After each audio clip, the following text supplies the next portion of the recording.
Օրնի բունդերվում էին քարին նոր կարը եւ անունն է մեր հայ շինարար Նոր գարուն իր հետ բերում է ցանքն ու վարը մեր անունն է հայ մշակարդար Պետք է իմանա մանուկն իր գիրն ու տարը որ ապրի հայ միտքը դարեդար Chased by the deep state, fighting for independence, thinking about revolution, looking for alternative solutions. The enemies of the deep state will tell you what others even don't dare to think. Manuel Ochsenreiter and Mateusz Piskorski. Hello. This is the podcast DieGutenMenschen, Public Enemies of the Deep State. My name is Manuel Ochsenreiter. I'm editor-in-chief of the German news magazine Zuerst. Now I lost my breath. And on the other side is my friend and colleague Mateusz Piskorski from Poland. Mateusz, how are you doing? And my first question we have today is some kind of special edition because it looks like there broke out a war. And what makes it special for us, this is a war which wasn't provoked by Poland and which wasn't started by Germany. Isn't that great? Well, and hello. And it even hasn't been provoked by Russia or United States as well. Because one revisionist joke a day keeps the doctor away, we say. So no, we speak exactly. We speak about the escalation in between Armenia and Azerbaijan, which took part today in the very early morning at 7:00. Were you surprised? What do you make out of these news about the escalation?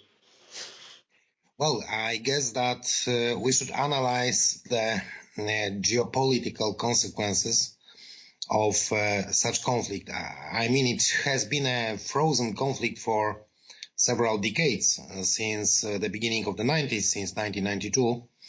And, well, it seems again that perhaps not a full-scale war has started, but that the conflict is not so frozen as we used to think.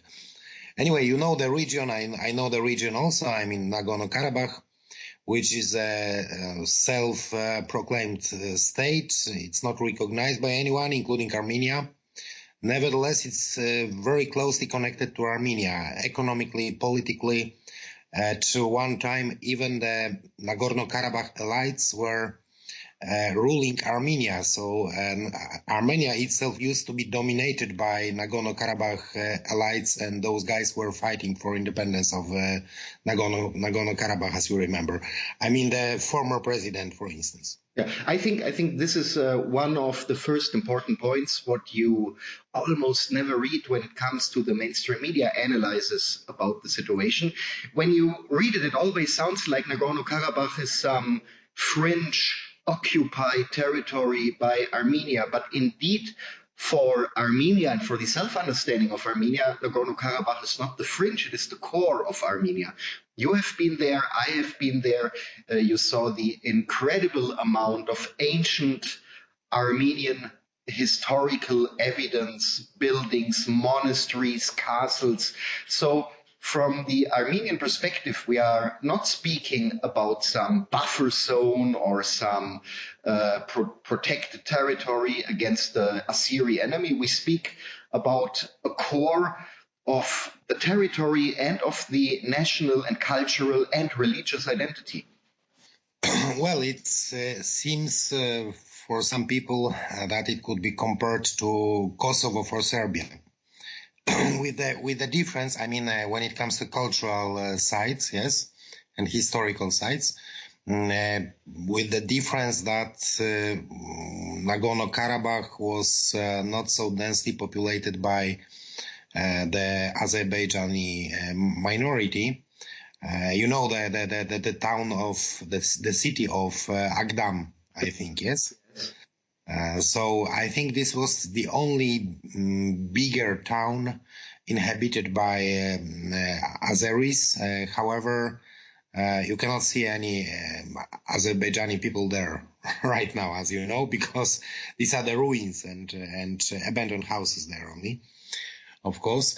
Nevertheless, I mean, you have noticed already when we were discussing all these issues and all this conflict, that people tend to perceive it as a kind of conflict of a clash of civilizations, of Christianity and Islam and things like that. Have you noticed that? Yes, and I consider this as utterly wrong, especially when it comes to that conflict. I consider this as, I think it plays, of course, a little role when it comes to the identities of Armenia, of Armenians and Azeris. But, you know, already when we speak about national identity of Azeris, we should mention that in difference to Armenia, Azerbaijan is a multi-ethnic country, while Armenia is mostly only settled by ethnic Armenians. So there is the first difficulty in forging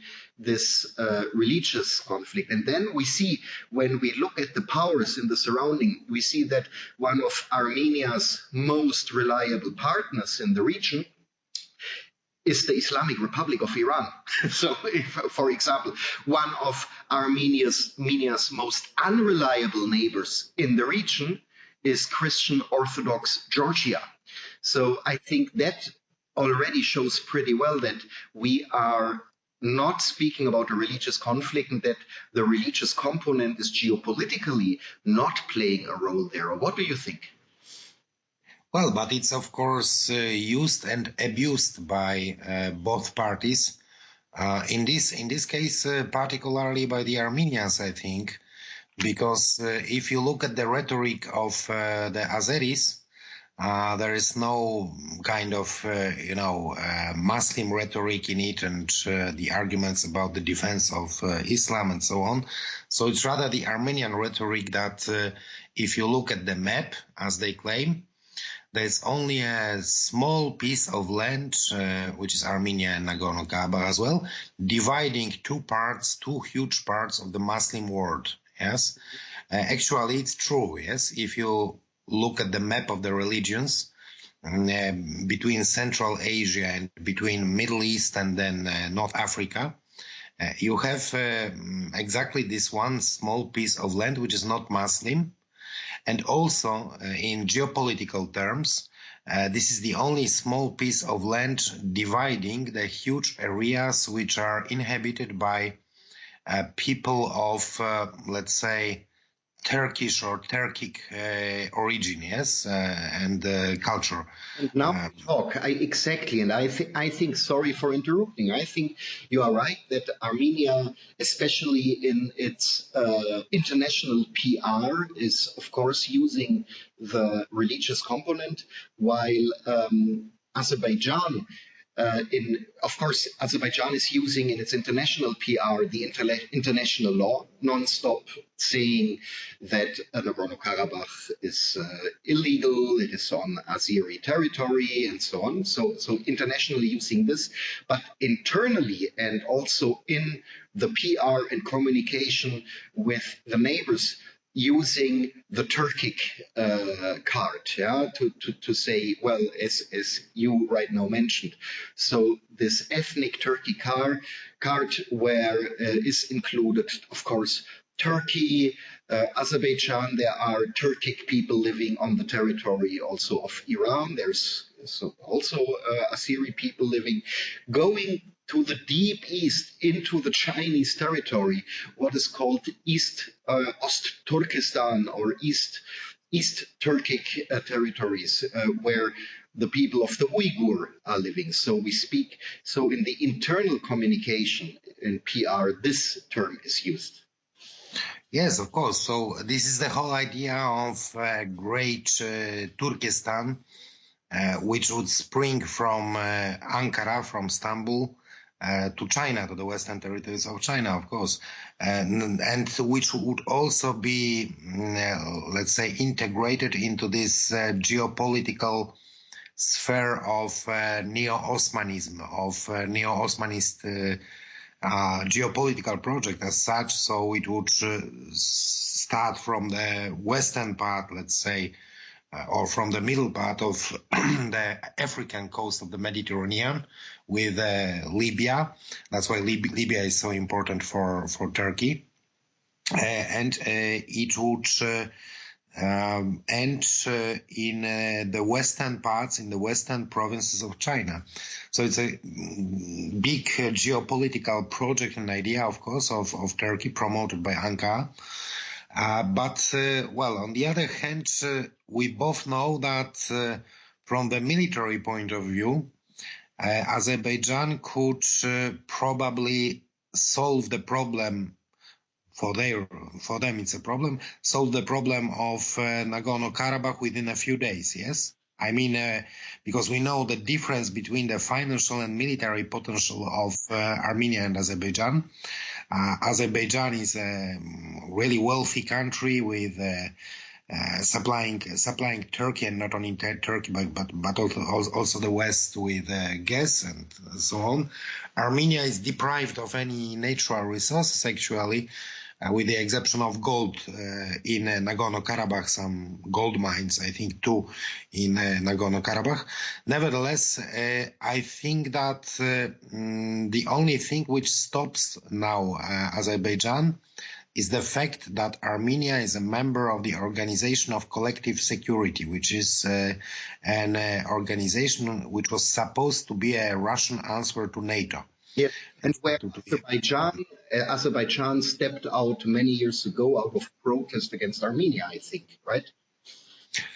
No, Azerbaijan was not a member of this organization, but I thought they were quitting their membership. I'm not sure now. No. They were members of the Commonwealth of Independent States. That was another organization as well.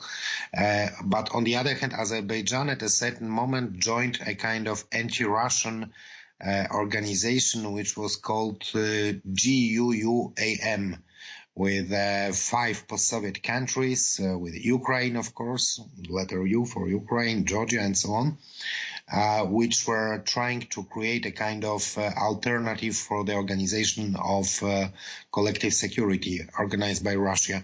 Anyway, the conflict, the clashes, well, we don't know how to name it actually, because both sides, the Azeri side and the Armenian side, are so active when it comes to the media coverage, presenting the media coverage all around, that it's really hard to find out what the real situation is, of course, because I think, and I hope actually, that both sides are exaggerating a little bit, yes, when it comes to the losses and to the scale of all those things. At least we have such an experience before, when, just after 2 or 5 shootings per day, they were talking about a full-scale war and so on. Nevertheless, we have already seen the pictures of Azeri tanks being destroyed by Armenians. We have already seen the pictures taken in Stepanakert, that it was attacked by missiles, or at least some suburban areas of Stepanakert, of the capital of Karabakh, was attacked by the Azeri side. So nevertheless, I think that there is a danger that this conflict, which used to be frozen for so many years, will again be one of the hot points of the region of South Caucasus. And this creates several geopolitical problems actually for both sides. I mean, not for Armenia and Azerbaijan, I'm not talking about them because it's obvious, but for Russia and Turkey. That's why, in my opinion, the only party which could be interested in provoking this conflict, in, let's say, trying to ignite the conflict and clashes between Armenia and Azerbaijan, is not Russia and is not Turkey even, yes, because Turkey and Russia are geopolitically busy somewhere else at the moment. I mean Libya, I mean Syria and other parts of Mediterranean. But perhaps there is an outside player which could be quite interested to make Turkey and Russia focused on what is going on South Caucasus. What do you think about it? Yeah, You see, our hearts are beating in the same way. This is exactly what I said today in an interview with Press TV, because I think that all regional powers, or also superpowers in the region, and if it is Russia, also China, of course, we have to count with. It is in the south. If it is Iran, and as I said, is Turkey, have more interest today in the status quo than in any kind of escalation and making the region even more complex as it is. But there is one superpower which is in conflict with all of these four powers right now. I mentioned that is the United States of America. They have a conflict with Turkey now since long, also when it comes to Libya, where they might be both on the same side when it comes to the Libyan civil war, where they both support the GNA camp, but inside the GNA camp, where both of them are supporting different lobbies and different groups. So that is a serious topic when it comes to this. We don't have to talk about Russia, Iran, and China, that these are all seen either as competitors or as long-term hot-hearted enemies of the US. What do you think? Is that possible? I don't think that even the European Union has right now a huge interest in any kind of escalation there. But the United States would be the country which would benefit in the term that all the competitors and enemies would be overly busy with themselves. They would have to invest, all of them somehow. It would take from them resources. And the US can do this without any sacrifices. They are far away. They are not involved directly. And they would have, at least in this passive way, a benefit. Or is this already now a conspiracy theory, what I'm saying? What do you think? No, I don't think so. I think there are no such coincidences. If you analyze the surrounding countries, if you analyze the interests of the surrounding countries, the idea of spreading chaos in South Caucasus is not new, and it was before also used not only by United States, but also by their, biographically older, but actually when it comes to size and potential younger partners from United Kingdom. Yeah. And it's also quite interesting that a few weeks ago we have learned that there was a new chief of the famous MI6 secret intelligence service in United Kingdom nominated. And it is Mr. Richard Moore, who is a specialist on Turkey and South Caucasus as well. And I think that if we could speak about a certain scenario which is now being played, or let's say both sides are motivated somehow by external forces, that could be also done with the participation of the British, because actually the Americans are not so strong there. Yeah. So I think that it might be a smart game of some British as well. And of course, we can even not imagine the destabilization of all the countries you have mentioned because of such a conflict. Because this conflict might bring an open conflict of interests between Russia and Turkey. So that's the first goal, I think. And also it could bring some destabilization within Russian Federation. Why? Because I think that one of the most influential and numerous minorities in Russia are Azeris and Armenians. Mm-hmm. They have also strong lobbies behind, yes, when it comes to business, but also when it comes to politics as well. So the confrontation of those two minorities, which would be one of the results of the war, of a full-scale war there, might be also detrimental for Russia itself, I mean internally. As well as for several other countries around, like Iran. you have mentioned.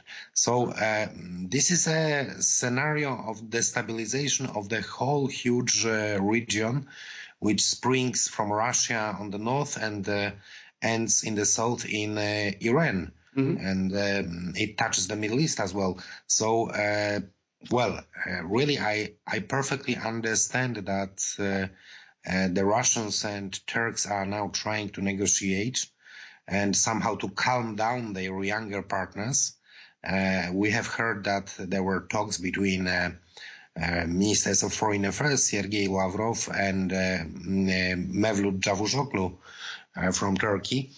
And hopefully the Russians and Turkish government will be able together to somehow, as I've told, calm down their smaller partners there, yes, in the region. Because if not them, I mean, just sorry again to interrupt you. What I would like to add, I have no doubt that we were talking already shortly about the Turkish plans and the Turkish ideas and this greater Turkic imperial idea, which is somehow vibrating between Istanbul and Ankara within the elites. I strongly believe that the Turkish elites would nothing welcome more than a solution, a kind of Endlösung in that region once for all. But I believe at the same time, they wouldn't do it right now.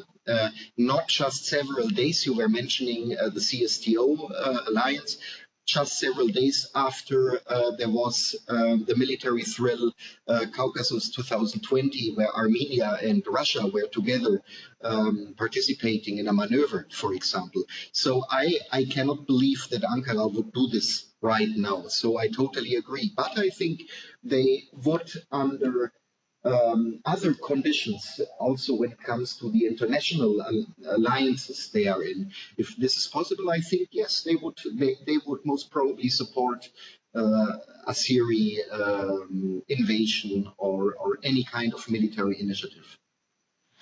Well, let's see what happens next, because nothing is clear at the moment being. Nevertheless, I hope that in a few days we'll be able to comment that the conflict was frozen again, yes? And it's not only the matter, as you have already told, it's not only the matter of the safety and security of the South Caucasus itself, but it is a matter of safety and security and stability of Eurasia as well. So let's talk about it in a few days again, and hopefully we can share then some more optimistic news and scenarios for the future. Absolutely, because we are the podcast for peace and optimism. Hear you soon. Exactly. Hear you soon. Bye. Thank you. This program was presented to you by Manuel Ochsenreiter and Mateusz Piskorski, the hottest dissident who won't violate any time the global rules against racism, extremism, or any other bad isms.